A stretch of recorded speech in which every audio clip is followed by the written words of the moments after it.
वाचनाची आवड ज्यांना, गाव शिवार साथ घाली त्यांना, मराठी कथायन आमचं चॅनल सबस्क्राईब करा आणि हा व्हिडिओ शेवटपर्यंत पहा. नमस्कार मित्रो. राजन कोनवडेकर यांच्या चिन्ना या कथासंग्रहातली एक कथा आहे. अजून थोडा सूर्य होता. अजून थोडा सूर्य होता. एका ढळत्या संध्याकाळी आधार वृद्धाश्रमाच्या फाटकातून मी आत शिरलो. नातेबंद तोडून वृद्धाश्रमात पाय टाकताना असहाय्य जीर्ण जीव कुरकुरावा तसा तो जुनाट मोडकळीस आलेला फाटकाचा दरवाजा करकरला. तटापलीकडच्या वाकल्या जगात ओशाळ गप्पा रंगल्या होत्या. काही वृद्ध पारकट्ट्यावर विसावले होते, काही रस्त्याकडेला, काही झाडांच्या बुंध्याला टेकून बसले होते, तर काही जण हिरवळीवर टेकले होते. सूर्य अस्ताला चालला होता. सावल्या लांबल्या होत्या. थोड्या वेळाने सूर्य बुडेल, अंधार पडेल. उद्याचा सूर्य बघायला अंधाराच्या डोहातून कोण बाहेर पडेल, कोण राहील, कोण जाईल. काळोखाचा राक्षस कोणाला खाऊन टाकेल. मनातल्या आंधळ्या कोशिंबिरीच्या खेळाने प्रत्येक जीव धास्तावून गेला होता. मी वृद्धाश्रमावर संशोधन करतो म्हटल्याबरोबर माझ्याबद्दल त्यांच्या मनात आपुलकी निर्माण झाली. प्रत्येक वृद्धाने मला चांगले सहकार्य केले. त्यांच्याशी मी मनमुराद गप्पा मारल्या. त्यांनी मला दिलखुलास प्रतिसाद दिला. पण आधार नावाच्या वृद्धाश्रमात निराधार करून ढकलल्याची वाहती कळ अखंड वृद्धाश्रमातून वाहत असल्याची जाणीव मनाला अस्वस्थ करून सोडत होती. मालवणकर तात्यांच्या भेटीत तर एक नागड सत्य विजत्या जीवाचे पेटते प्रश्न घेऊन भूतासारखे माझ्यासमोर नाचू लागले. त्या सर्वांपासून फटकून एक वृद्ध अशोकाच्या झाडाखाली शोकमग्न बसला होता. मी त्याच्याजवळ गेलो. डोक्याचा पांढरा वाक बोटांच्या शिराट्याने खराखरा खाजवत त्याने मान वळवली. पांढऱ्या दाढी मिशा, पांढरे धोतर, पांढरा कुर्ता, गोरीपान तरतरीत अंगकाठी, त्यांची कोकणी टापटीप बघून अस्पष्ट ओळखीच्या अंदाजाने मी हाक मारली. मालवणकर तात्या. आपल्या नावाचा अनपेक्षित उल्लेख कानावर पडल्याने झोपेतून जागे व्हावे तसे ते चिंतामग्न अस्तित्व बसल्या जागी चाळवलं. चष्म्याच्या वाराटलेल्या काचा धोत्राच्या सोग्यानं साफ करून ते किलकिल्या डोळ्यांनी माझ्याकडे बघू लागले. हा कोण शिंच्या कडबडला मध्येच? त्यांच्या बोळक्या तोंडातील गुळगुळीत हिरड्यावरून मालवणी ढंगातले शब्द घरंगळले. शिंच्या हा शब्द मनातल्या मनात भिरपिटला. त्या शब्दाने तात्यांच्या ओळखीला दुजोरा दिला. अहो तात्या, खरंच मी तुमचा शिंच्या, गोडपड्यांचा अविनाश, म्हणजे दौलत नगरचा. अरे तू वसुधाचा भाऊ. बस बस इथं बस. अरे शिंच्या. तात्यांच्या बोलण्याला जिव्हाळ्याची पालवी फुटत चालली होती. अविनाश, अरे आठवतोय रे माझ्यामुळे तुला कसा मार बसला होता ते. आणि तात्या बोलता बोलता गप्प झाले. नजरेच्या ओल्या विषादाने ते माझ्याकडे पाहू लागले. त्यांच्या आधू नजरेतल्या भकास अथांगात मी ही बुडी मारली. खोल खोल 12-13 वर्षापूर्वीचा तळ गाठला. एका 8-9 वर्षाचं लहान पोरग रामाच्या देवळातील प्रवचन ऐकून घरात पाय टाकते न टाकते तोच मागून एक चिरका मालवणी हेल कानावर आदळला. कुठे गेला शिंच्या? हेच शिकवले घरच्यांनी. टार्गट वडीलधाऱ्यांची टिंगल करतो. काय काय झाले तात्या एवढे चिडायला? समोरून येणाऱ्या ताईने प्रश्न केला. अगं काय झालं म्हणून काय विचारतेस? अगे रामाच्या देवळात प्रवचनाला गेलो होतो तर हा शिंच्या मागे चक्क पाठीवर लिहिले की हो याने माझ्या हा गाढ विकलेच आहे म्हणून. तरी बरे आमच्या धोत्रावर नाही लिहिले ही जागा भाड्याने देण्याची आहे म्हणून. तात्या थैथय नाचत मागे वळून कासोटा दाखवू लागले. त्यांचा तो अवतार बघून ताई रागाने लाल झाली. मला सफाईची कोणतीही संधी न देता सरळ माझा कान धरला आणि धबाधबा बडवू लागली. मला यातलं काहीच कळत नव्हतं. मी गयावया करून ओरडत होतो पण ताई ऐकत नव्हती. माझा खरपूस समाचार घेऊन मालवणकर तात्यांना हात जोडून ती म्हणाली, तात्या झालं तुमचं समाधान, जा आता. तात्या निघून गेले. मी हमसून हमसून रडत होतो. न केलेल्या अपराधाबद्दल शिक्षा झाल्याने जीवाला खूप लागले होते. ताईने मला जवळ घेतले. पदराने तोंड पुसत मला समजावत असताना, वसुधा कुठं गेला शिंच्या? असे ओरडत पुन्हा मालवणकर तात्यांनी वाड्यात पाय टाकला आणि मी चरकलोच. मला बाजूला सरवून ताई ताडकन उठून उभी राहिली. आणखी काय बाकी राहिलंय तात्या? तिच्या प्रश्नाला संतापाची धार होती. माफी मागायची राहिली. माफी? आणि ती कशा पायी? वसुधा, मी इथून बाहेर पडलो, कोपऱ्यावर टार्गेटपणाचं बोलणं माझ्या कानावर पडलं. चोरट्या कानानं मी ऐकलं. अगं, अविनाश हुशार आहे म्हणून ही पोरं याचा द्वेष करतात, त्याला मार बसावा म्हणून त्यांनी शागळी केली आणि शिक्षा मात्र अविनाशला झाली, म्हणून थेट माफी मागायला आलो. यात अविनाशची काडीची चूक नव्हती वसुधा. ते मला माहीत होतं तात्या. काय? तुला माहीत होते तरी तू मारलेशी आला? होय तात्या. त्याशिवाय समाधान झाले नसते तुमचे. अविनाशची बाजू घेतली असती तर भावाला पाठीशी घालते म्हणून त्रागा केला असता तुम्ही. माफ कर बेटी, दुसऱ्यांच्या समाधानासाठी आत्मक्लेश करून घेतलेस तू. ते आले तसे खाली मान घालून परत गेले. ताईच्या या वागण्याने मला तिच्यामधील एका वेगळ्या पैलूचं दर्शन घडलं. कधी कधी ताई असे वागते की ते न उलगडणारं पोडं वाटावं. ताईच्या पदराखाली मी वाढत होतो, नजरेखाली घडत होतो. माझ्या जीवनातला प्रत्येक क्षण ताई भोवती लोळवडत होता. ताई माझे सर्वस्व होती, मी तिचा प्राण होतो. इतके जवळ असूनही ताई मला कळत नव्हती. अज्ञाताच्या भिंती पलीकडून ताई वेगवेगळी रूपे घेऊन प्रकटायची, डोळे दिपून जात होते. मी निरपराध असल्याची सिद्ध झाल्याने खाल्ल्या माराच्या वेदना विसरून सुखावलो. पाठीवरून फिरणाऱ्या ताईच्या हाताने अधिकच सुखावत गेलो. बालपणीचा प्रसंग जसाच्या तसा अनुभवून मी परत येऊन मालवणकर तात्यांच्या समोर उभा राहिलो. तात्या, माझ्या हाकेने झोपेतून उठावे तसे डोळे चोळीत ते जागे झाले. कदाचित त्याच प्रसंगात तेही हरवून गेले असावेत.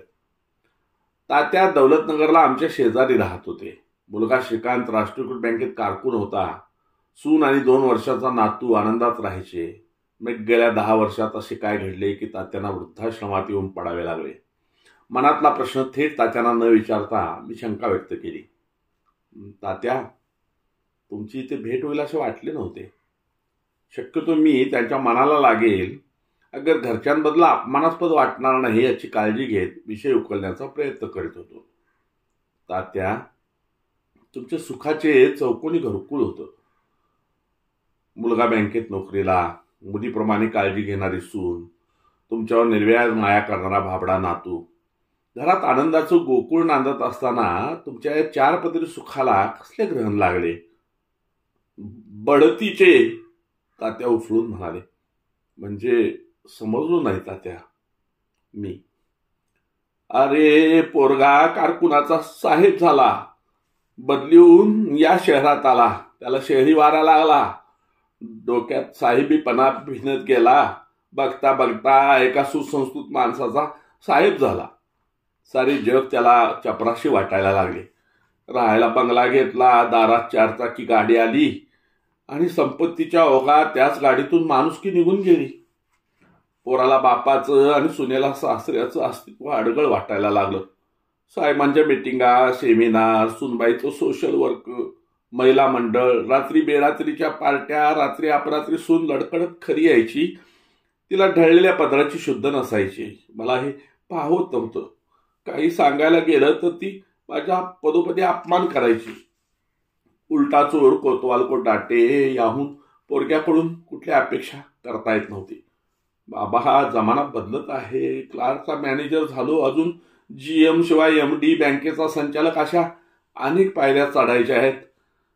बाबा, स्टेटस जपण्यासाठी आजकाल सर्व काही करावे लागते. प्रसंगी बढतीसाठी आपल्या सुंदर पत्नीचा प्यादे म्हणून वापर करावा लागतो. श्रीकांतच्या या बेमुक्त समजावणीने माझा मेंदू भडकला. संतापाने मी त्याच्यावर ओरडलो, खबरदार! इज्जत लिलावात काढून स्वार्थाचे ढिगारे चरतात ते षंड पुरुष. आपल्यासारख्या खानदानी कुलात कुठल्या स्त्रीने उंबरठा ओलांडला नव्हता. मर्यादेच्या छाताडावर बसून बेबिचार मांडणारी सून मी कधीच खपवून घेणार नाही. तात्या, इथे राहायचे तर हे स्वीकारावे लागेल बाबा. मला अजून खूप पल्ला गाठायचा आहे आणि माझ्या प्रगतीसाठी माझी पत्नी मला पुरेपूर साथ देते. बेशरमपणाची हद्द होती. रागाचा पारा चढू न देता मी कळवळून म्हणालो, अरे श्रीकांत, संपत्तीच्या हव्यासापोटी एक दिवस पत्नीला हात धुवून बसशील तू. बस करा बाबा, नात्या गोत्यापेक्षा मला माझे करिअर महत्वाचे वाटते. शील चारित्र्य पैशापुढे फिजूल आहे त्या गोष्टी. जीवात जीव आहे तोवर घरात असली थेरत चालू देणार नाही मी. घर माझं आहे बाबा आणि माझ्या घरात कसं वागायचं ते मी ठरवणार. अविनाश, अरे पोरगा माझं घर म्हणाल तेव्हाच मी परका झालो. कुडी हातावर घेऊन देश स्वतंत्र करणारा तात्या मालवणकर स्वतःच्या घरात पारतंत्र्य होऊ लागला. कारण एकच, 2 वर्षाचा आजान नातू माझ्यावर प्रेम करीत होता. दुरावर चाललेल्या आई वडिलांचा त्याला राग येत होता. त्याचा मला फार लळा लागलेला. जास्तीत जास्त वेळ तो माझ्याजवळ असायचा. आई बापाबद्दल त्याच्या मनात द्वेष वाढत होता.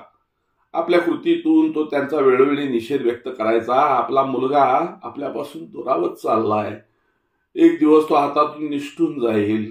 आजोबा त्याचे कान भरतात, त्याला वाईट वळण लावतात, जाणून बुजून आमच्यापासून तोडण्याचा प्रयत्न करतात. यासारखे आरोप करून त्यांनी माझ्या नातवाला माझ्यापासून तोडलं आणि मी खऱ्या अर्थाने ओरका झालो. अनाथ झालो. बेघर होऊन या वृद्धाश्रमात येऊन पडलो. घरातून सामान बाहेर निघण्याआधी मी माझी जुनी ट्रंक भरली. उंबरट्यात पाय अडला. उंबरटा उलटताना आजोबा म्हणून नातवाने कमरेला मारलेली बालमिठी सोडवताना चिमुकल्या जीवानं फोडलेला हंबरडा अंधारून येणाऱ्या गच्च आकाशाकडे पाहताना गडगडाटासह कोसळणाऱ्या वळीवासारखा काळजावर कोसळतोय माझ्या. हे सांगताना त्याला दम लागला होता. मान वळवून त्यांनी धोत्राच्या सोग्याने डोळे पुसले आणि मूकपणे चष्म्याशी चाळा करत राहिले. जीवनात किती विसंगती आहे बघितलं. मी विषय बदलून तात्यांना बोलते करण्याच्या उद्देशाने म्हणालो. यावर तात्या काही बोलले नाहीत. मान वर करून नजरेतले प्रश्नचिन्ह रुंदावत डोळे विस्फारून नुसते माझ्याकडे पाहत राहिले. तात्या, आमच्या कॉलनीत तुमच्यासारखेचे कुटुंब राहत होते. आई वडील, मिळवता मुलगा, सून आणि एक नातू असा त्यांचा सुखाचा संसार होता. आई वडिलांच्या सेवेत खंड पडू नये म्हणून साक्षात विठ्ठलालाही दारात तिष्ठत ठेवणाऱ्या पुंडलिकासारखा मातृभक्त मुलगा, परमेश्वराची आराधना समजून सासू सासऱ्याची सेवा करणारी सून, आजी आजोबांच्या साय सावलीत हळुवार आकार घेणारा नातू, हृदयाच्या घट्ट धाग्याने या कुटुंबाला गच्च बांधून टाकलं होतं. गेल्या महिन्यात क्रूर काळाने हे बंध कचाकचा तोडून टाकले. म्हणजे नेमके काय झाले अविनाश? डोळ्यातल्या प्रश्नाला तात्याने तोंडाने वाट करून दिली. मुलगा धार्मिक प्रवृत्तीचा. आई वडिलांना वर्षाला तीर्थयात्रा घडवायचा. श्रावण माळासारखा कावडीने नसले तरी स्वतःच्या गाडीने तीर्थाटन करायचा. यावर्षी शिर्डी, शेगाव, देहू, आळंदी करून परत येताना सासवडच्या घाटात काळाने त्यांच्यावर झडप घातली. समोरून येणाऱ्या कंटेनरने धडक दिली आणि होत्याचे नव्हते झाले. डोळ्यात देखत मुलगा, सून, छोटा नातू तडफडून मरण पावले. या अपघातातून म्हातारी मात्र आश्चर्यकारकरित्या बचावली आणि याची डोळा पोटच्या बळ्याचं मरण पाहण्याचं दुर्दैव त्यांच्यावर ओढवलं.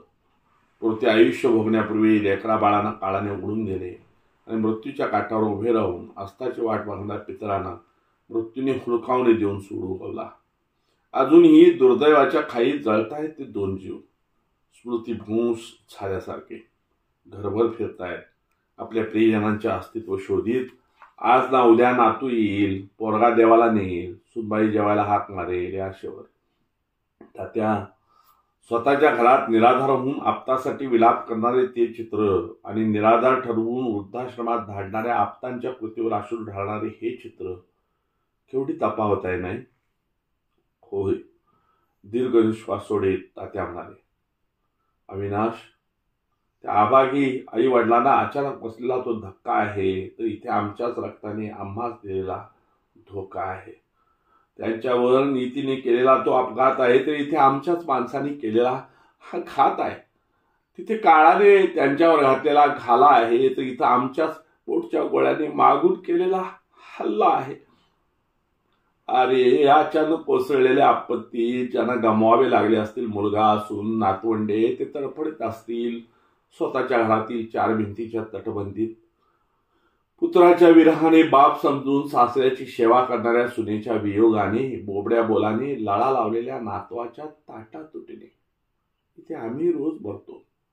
ज्याने आम्हाला लुटले, आमच्या मोडक्या घराच्या काटक्या पसार करून आपले शामियाने सजवले आणि जेव्हा निरुपयोगी ठरलो तेव्हा अडगळीतली निर्जीव वस्तू समजून फेकून दिले. ज्यांनी बापाच्या मायेचा, आईच्या ममतेचा कडेलोट केला त्या सुपुत्रांच्या करणीवर धाय मोकळून रडतो आहोत आम्ही इथे या आधार नावाच्या वृद्धाश्रमात निराधार होऊन. मनात साठलेला उद्वेग ओकताना तात्यांना गदगदून आलं. कंठातला हुंदका आतल्यात दाबून ते मूकपणे अश्रू ढाळू लागले. काहीही न बोलता मी तात्यांच्या अस्थिपंजर पाठीवरून कितीतरी वेळ हात फिरवत राहिलो. तात्यांचा आवेग थोडा ओसरू दिला आणि मी म्हणालो, तात्या, इथल्या समवयस्क मित्रांच्या सोबत हितगुज करण्यात काही स्वारस्य वाटत नाही तुम्हाला? समवयस्क? अरे कसले समवयस्क? अरे समवयस्क माझा बबलू, त्याच्याशी गप्पा मारताना सूचनाचा साक्षात्कार व्हायचा, काळही हरवून जायचा. इतका लहान नातू तुमचा समवयस्क? माझा प्रश्न. अरे माझे त्याचे झालेले वय आणि माझे राहिलेले वय सारखेच, म्हणून आम्ही समवयस्क. त्यामुळेच तर आईबापाचा अडथळा ओलांडून आजोबांशी समरस होतात नातवंडे. तात्यांचे तत्वज्ञानच जगा वेगळे.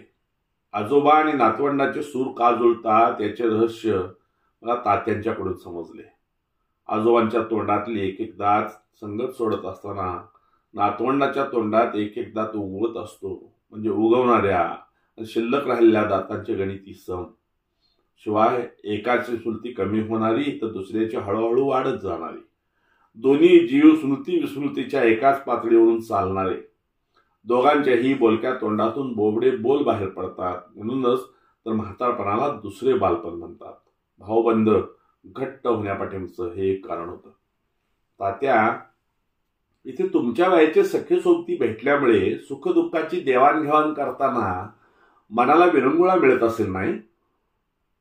तात्यांना बोलते करण्यासाठी मी खोलात शिरत होतो. त्यावर त्यांचे उत्तर ही जगा वेगळेच. म्हणाले, विरंगुळा?